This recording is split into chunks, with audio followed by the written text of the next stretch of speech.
Quick video for explosive discharge. Just been a bit bored today, so decided to wire up an old amp.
Just got a normal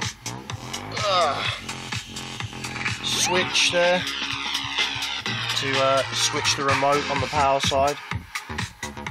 Did find that the LED that's included with this switch, because it's a main switch, actually causes quite a lot of sparks if you short it out against the case of the amp, so I won't be doing that again.